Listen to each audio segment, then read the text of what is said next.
Why do some women crumble under pressure, even when they're smart, caring, and successful? In this video, we explore Carl Jung's theory of emotional immaturity and the psychological roots of the eternal girl, also known as the Puella Aeterna. Jung believed many women remain emotionally stuck, not out of choice, but because they've been taught to abandon themselves for others. Behind the surface of competence and kindness, there's often a hidden struggle, a push and pull between the adult role they play and the inner child that resists growing up. Today we're digging into how this archetype quietly shapes their reality.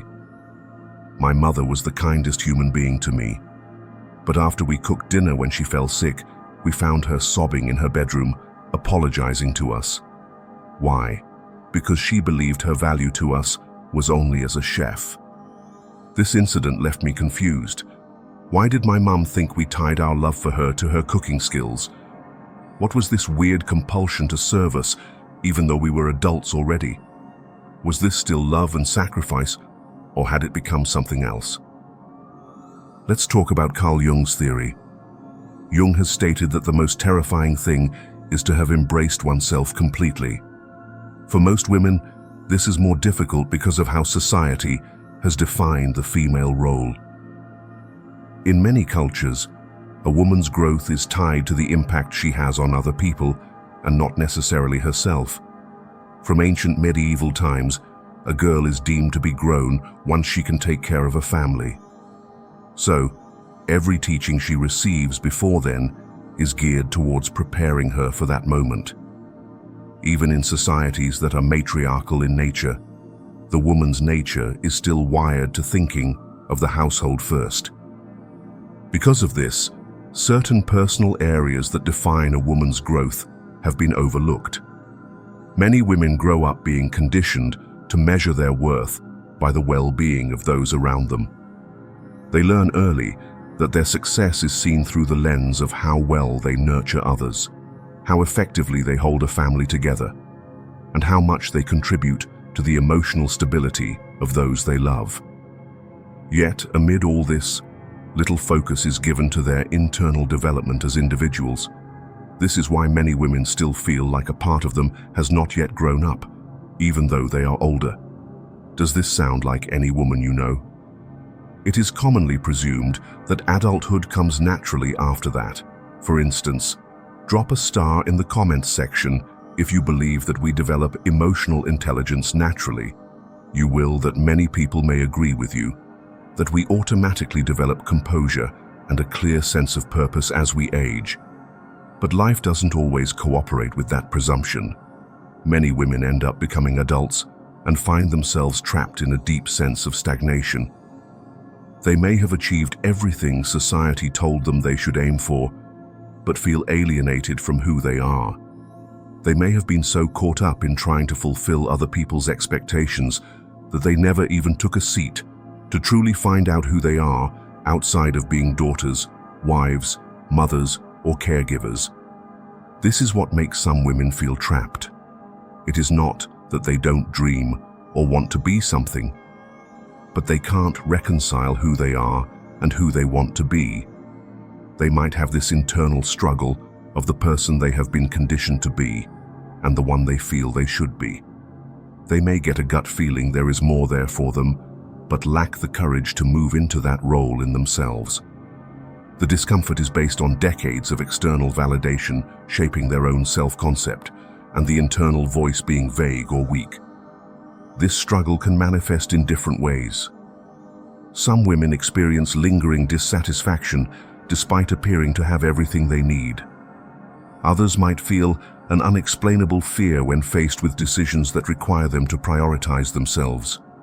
Some might constantly seek approval, unable to trust their own judgment because they have spent years relying on external guidance.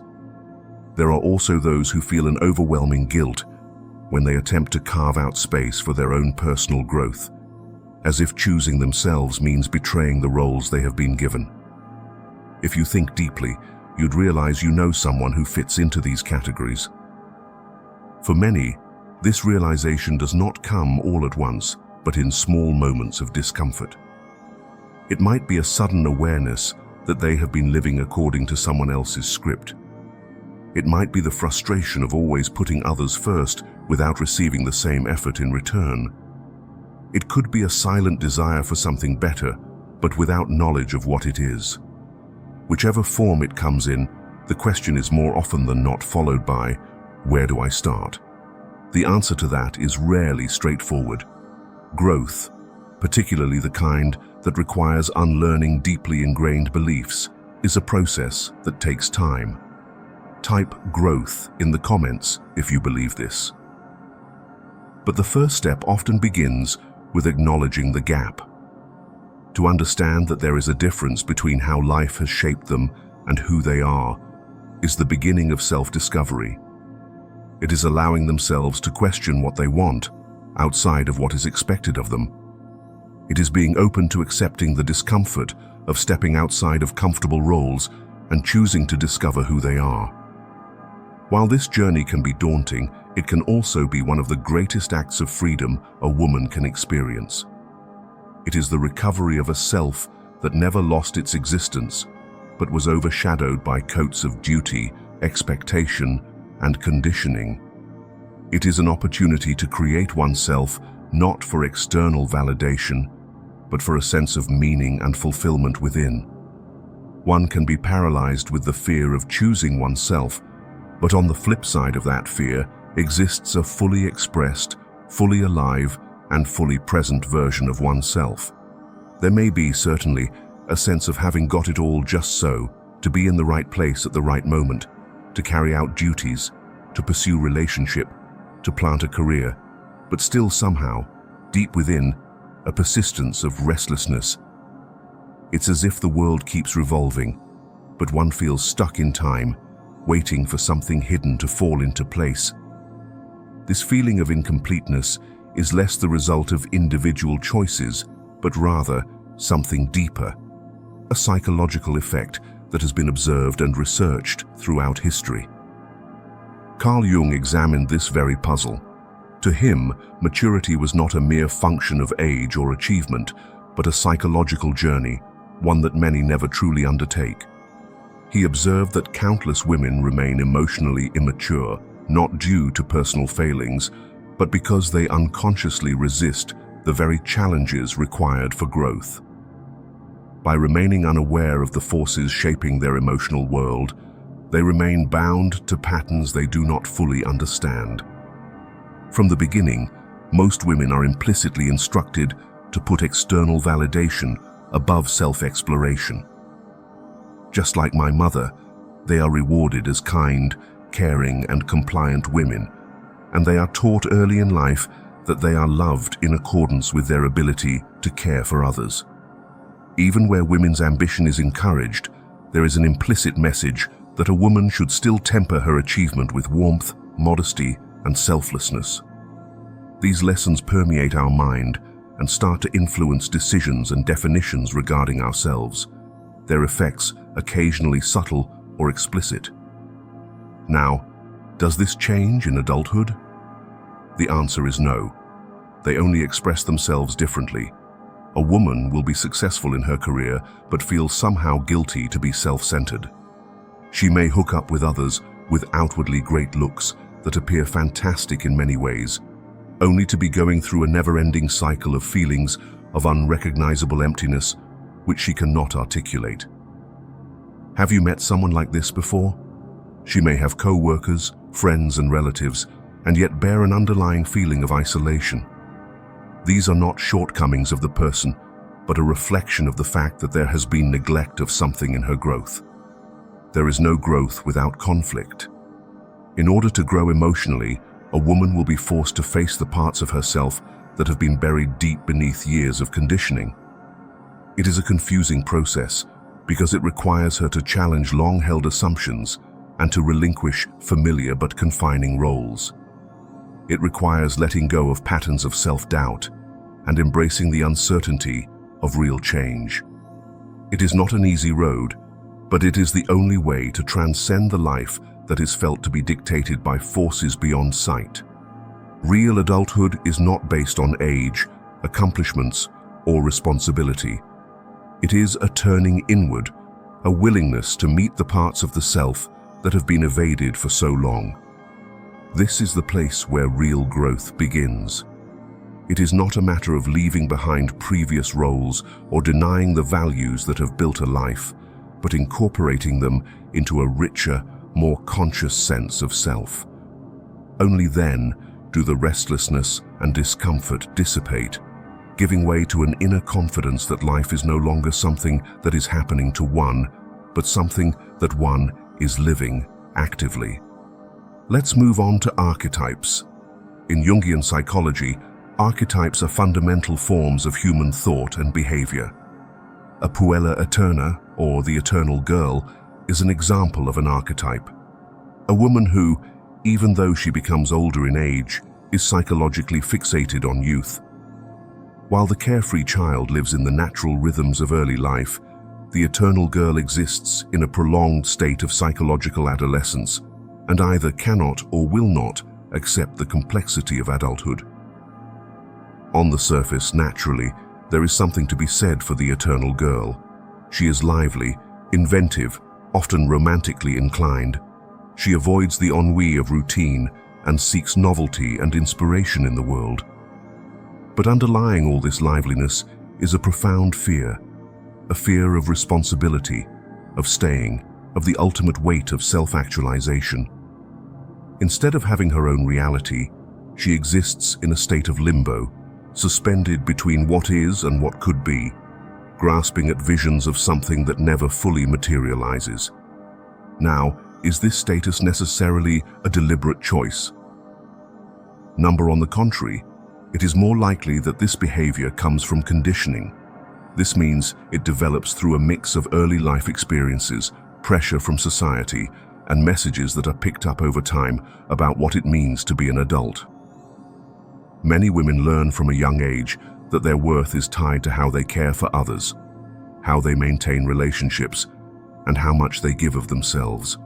These qualities are not bad on their own.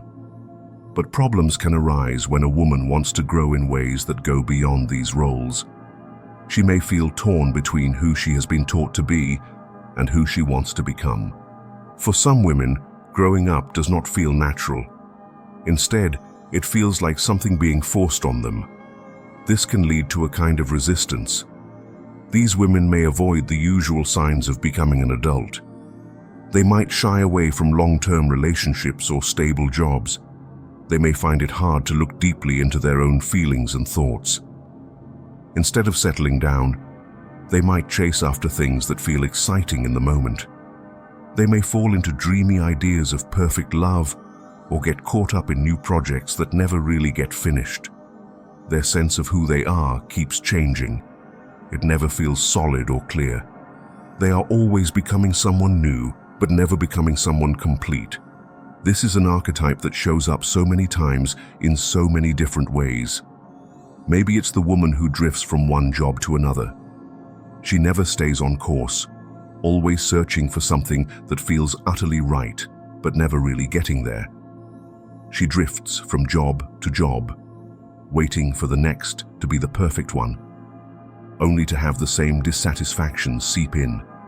There is a deep-seated fear that if one path is taken, the door to limitless other possibilities is shut, and so she keeps on moving, mistaking motion for progress. Or maybe it's the woman who idealizes love itself, believing that the right man will complete her, absolve her of her uncertainty, and provide a sense of purpose she can't find within herself. She idealizes romance so much that no real person can ever meet the dream. When faced with the inevitable imperfections of human relationship, she either withdraws in disillusionment or clings to the fantasy, convincing herself that if she waits long enough, the perfect love will come along.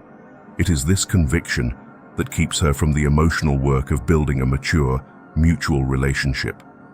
And then, of course, there's the chronic student, the lady who is in constant learning mode, constantly attaining new facts, degrees, certifications, self-help courses, but never in any way employing that knowledge towards producing tangible results. She lives best in the land of potentiality, where she can become a person forever in preparation mode, forever remodeling, but forever failing to show up. Action is deferred indefinitely since she waits for the day when she will be well ready, a day that never actually comes. In every instance, one thing connects them all: a refusal to embrace the problems of adulthood and an underlying belief that true freedom is unattainable or undesirable. The eternal girl avoids the hurt which comes with responsibility and commitment. She is attracted to the concept of freedom, but not the costs involved. Rather than stepping out into life on her own terms, she stays in the doorway, stuck in wishing and wanting and uncertainty. Years go by and decades slip away, and she is caught in a cycle of waiting, wishing and fantasizing, never truly grasping the world in her own authority. This prolonged adolescence can manifest itself in many forms. It can be seen in her relationships, in which she recoils from emotional intimacy for fear that actual closeness would call for a level of vulnerability she's not yet prepared to give. It can be witnessed in her career, in which she wanders from opportunity to opportunity, forever searching for the perfect setup, but never quite settling on any given path. It can even appear in her own self-image, where she struggles to think of herself as an individual apart, still looking for external approval to legitimize her worth. Yet, despite these challenges, the eternal girl is not destined for this condition permanently. Growth is always possible, albeit it requires conscious effort. The way to psychological maturity demands an honest confrontation with one's fears, a willingness to take responsibility, and a deep commitment to self-discovery.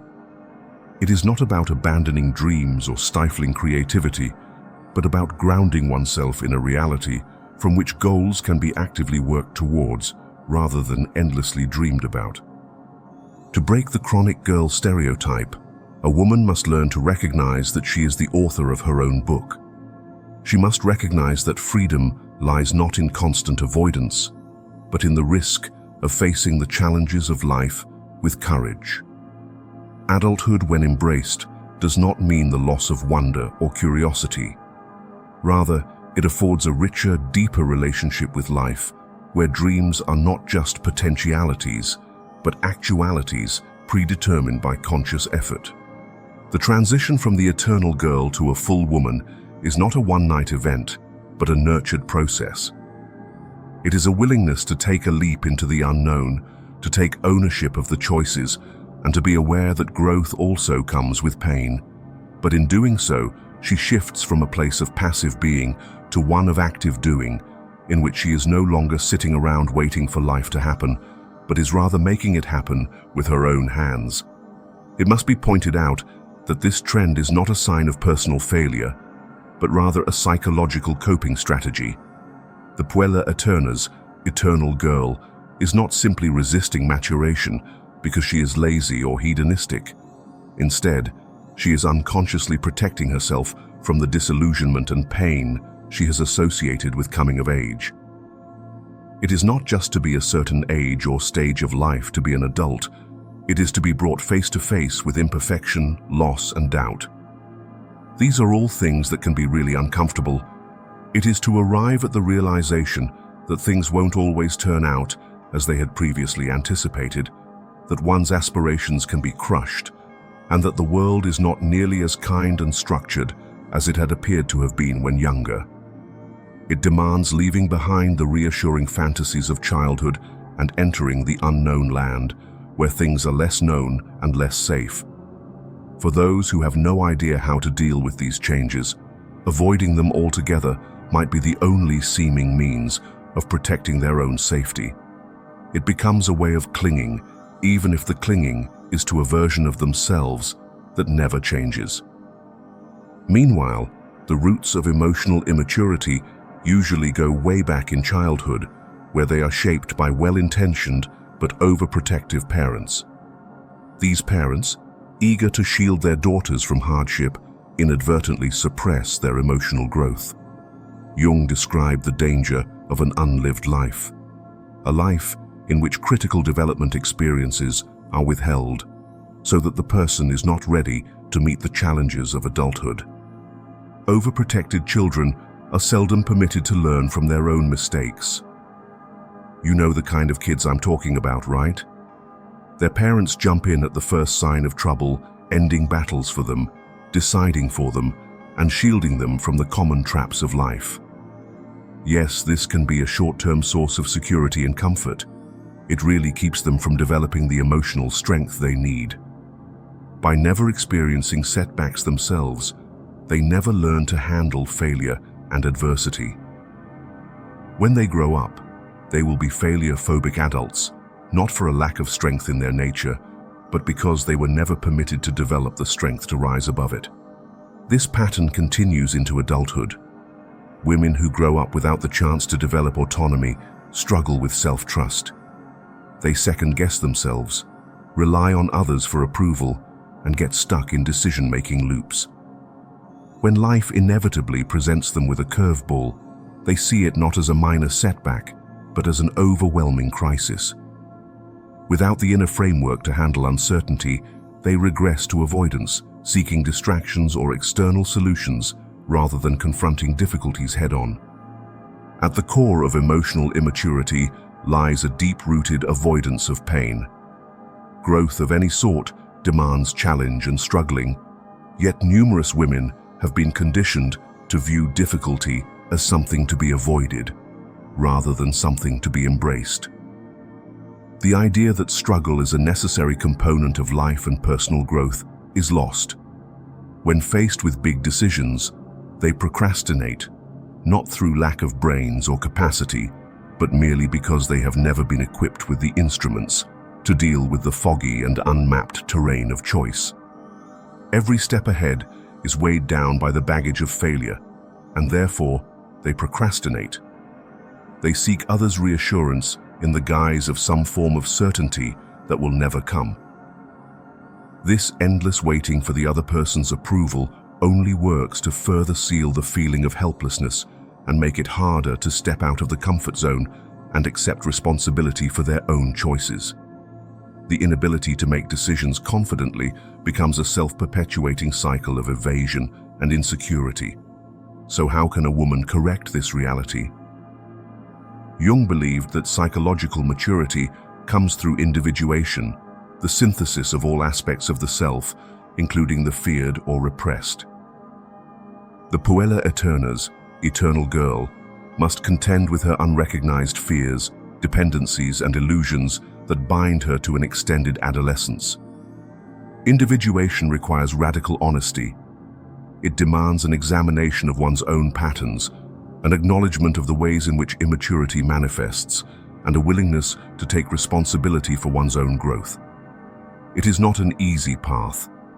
It requires stepping into discomfort, taking ownership of one's choices, and letting go of the illusion that fulfillment will come from an external source. But for those who make the journey, the reward is great. Free from cycles of dependency and indecision, they are able to make their own lives. No longer bound by the fear of imperfection, they discover that real strength comes not from avoiding struggle, but from engaging with it fully. Maturity is not about age or external success. It is about courage. The courage to face oneself honestly. The courage to embrace life in its entirety. The courage to step forward, not as an eternal girl waiting for something to change, but as a woman who has chosen to grow. If you've recognized yourself or someone you care deeply about in today's video, know that you're not alone. Growth isn't about perfection, it's about courageous honesty.